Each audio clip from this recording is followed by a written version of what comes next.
Hello, good morning. आज के हमारे लेक्चर का विषय है स्वतंत्रता मीन्स लिबर्टी। जैसा कि हम सभी जानते हैं कि किसी भी व्यक्ति के व्यक्तित्व के विकास के लिए स्वतंत्रता कंपलसरी है। और रूसो ने जैसा कि कहा है, man is burn free but everywhere he is in change. अर्थात मनुष्य स्वतंत्र पैदा होता है लेकिन जिंदगी वह जंजीरों में जकड़ा होता है। यदि व्यक्ति को कोई भी स्वतंत्रता नहीं दी जाती है तो वह अपने व्यक्तित्व का विकास नहीं कर सकता है। इससे जाहिर होता है कि स्वतंत्रता का महत्व बहुत ज़्यादा है। स्वतंत्रता के अभाव में कोई भी व्यक्ति अपने कर्तव्यों को पूरा नहीं कर सकते हैं, अतएव उन्हें स्वतंत्रता का अधिकार दिया जाना चाहिए। बात करते हैं हम स्वतंत्रता क्या होती है। स्वतंत्रता दो प्रकार की होती है, negative liberty and positive liberty. नकारात्मक स्वतंत्रता और सकारात्मक स्वतंत्रता। नकारात्मक स्वतंत्रता का तात्पर्य है, जैसा कि यह अंग्रेजी शब्द लिबर्टी के जो लिबर्टी शब्द आया है वह लैटिन भाषा के लिबर शब्द से आया है, जिसका क्या अर्थ है? इसका अर्थ है बंधनों का अभाव। तो यदि हम स्वतंत्रता का अर्थ बंधनों का अभाव माने तो वह नकारात्मक स्वतंत्रता कहलाएगी। लेकिन हमें कभी नहीं भूलना चाहिए कि जहाँ पर एक व्यक्ति की स्वतंत्रता समाप्त होती है वहीं दूसरे व्यक्ति की स्वतंत्रता का प्रारंभ होता है। इसलिए नकारात्मक स्वतंत्रता के अंतर्गत, जैसा कि प्रोफेसर लास्की ने कहा है कि स्वतंत्रता से मेरा अभिप्राय यह है कि यह उन सामाजिक परिस्थितियों के अस्तित्व पर प्रतिबंध न हो जो आधुनिक सभ्यता में मनुष्य के सुख के लिए नितांत आवश्यक है। अर्थात liberty is the absence of restraints upon the existence of those social conditions which in modern civilization are the necessary guarantee of individual happiness।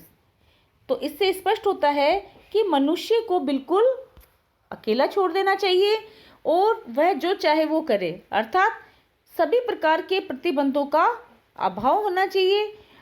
लेकिन जैसा कि हम सभी जानते हैं कि हम एक सभ्य समाज के नागरिक होते हैं और नकारात्मक स्वतंत्रता वहाँ पर नहीं हो सकती है।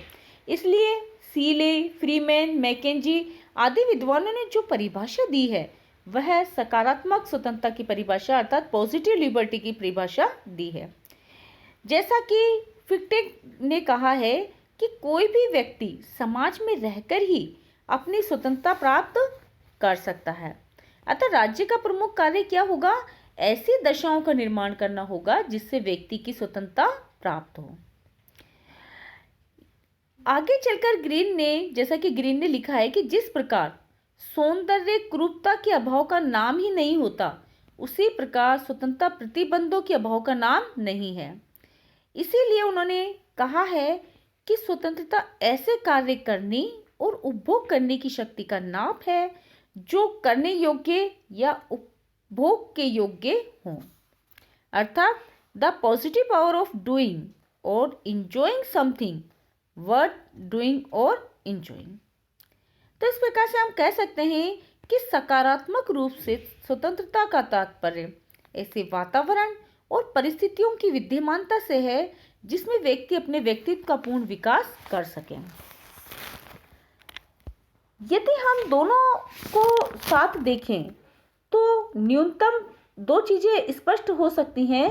जैसे पहला है न्यूनतम प्रतिबंध, मिनिमम रेस्ट्रिक्शन। स्वतंत्रता का प्रथम तत्व यह है कि व्यक्ति के जीवन पर शासन और समाज के दूसरे तत्वों की ओर से जो प्रतिबंध लगाए जाए वो बहुत कम होने चाहिए। दूसरी हम बात करें तो व्यक्तित्व के विकास हेतु सुविधाएं समाज और राज्य के द्वारा दी जानी चाहिए ताकि वह अपने व्यक्तित्व का विकास कर सकें। इसलिए स्वतंत्रता की परिभाषा करते हुए कहा जा सकता है कि स्वतंत्रता जीवन की ऐसी अवस्था का नाम है जिसमें व्यक्ति के जीवन पर प्रतिबंध तो न्यूनतम हो लेकिन अपने व्यक्तित्व के विकास हेतु उसे अधिकतम सुविधाएं प्रदान की जा सकें। अब बात करते हैं हम कि स्वतंत्रता कितने प्रकार की होती है। How many types of the liberty. सबसे पहली स्वतंत्रता होती है प्राथमिक स्वतंत्रता। प्राथमिक स्वतंत्रता का तात्पर्य क्या है कि यह स्वतंत्रता हमें प्रकृति की ओर से दी जाती है। मनुष्य जन्म से ही स्वतंत्र पैदा होता है और इस प्रकार वह प्राकृतिक स्वतंत्रता के वातावरण में रहता है। वह प्राकृतिक स्वतंत्रता क्या है? इसका तात्पर्य है मनुष्य की अपनी इच्छा के अनुसार कार्य करने की स्वतंत्रता। और राज्य का कर्तव्य है कि वह नागरिकों इन शक्तियों के विकास हेतु पूर्ण अवसर प्रदान करे। वर्तमान समय में प्राकृतिक स्वतंत्रता का विचार इस रूप से मान्य है कि सभी व्यक्ति समान हैं और उन्हें अपने व्यक्तित्व के विकास के लिए क्या दी जानी चाहिए? स्वतंत्रता दी जानी चाहिए। नेक्स्ट है व्यक्तिगत स्वतंत्रता अर्थात पर्सनल लिबर्टी। इसका तात्पर्य है कि व्यक्ति के उन कार्यों पर कोई प्रतिबंध नहीं होना चाहिए जिसका संबंध केवल और केवल उसके एग्जिस्टेंस या अस्तित्व से है। जैसे व्यक्तिगत कार्यों में हम ले सकते हैं, जैसे वो क्या भोजन करता है, कौन से वस्त्र पहनता है, किस धर्म को मानता है, पारिवारिक जीवन उसका कैसे वो बिताता है। ये सारी चीज़ें क्या हैं? बिल्कुल पर्सनल है और इसमें किसी भी ना राज्य का, संस्था का या अन्य व्यक्तियों का क्या नहीं होना चाहिए? रेस्ट्रिक्शन या हस्तक्षेप नहीं होना चाहिए। जैसा कि मिल ने कहा है कि मानव समाज को केवल आत्मरक्षा के उद्देश्य से ही किसी व्यक्ति की स्वतंत्रता में व्यक्तिगत या सामूहिक रूप से हस्तक्षेप करने का अधिकार हो सकता है। अपने ऊपर, अपने शरीर, मस्तिष्क और आत्मा पर व्यक्ति संप्रभु है। The sole end for which mankind are warranted individually or collectively in interfering with the liberty of action of any of other members of self-protection over himself, over his own body, mind and soul. The individual is sovereign. तो इस प्रकार से हम कह सकते हैं कि व्यक्ति अपनी व्यक्तिगत स्वतंत्रता के संदर्भ में स्वतंत्र होना चाहिए। नेक्स्ट हम बात करते हैं नागरिक स्वतंत्रता की। नागरिक स्वतंत्रता से तात्पर्य उन स्वतंत्रताओं से लिया जा सकता है जो कि किसी भी व्यक्ति को एक समाज या राज्य का सदस्य होने के नाते प्राप्त होती है। यह दो प्रकार की होती है।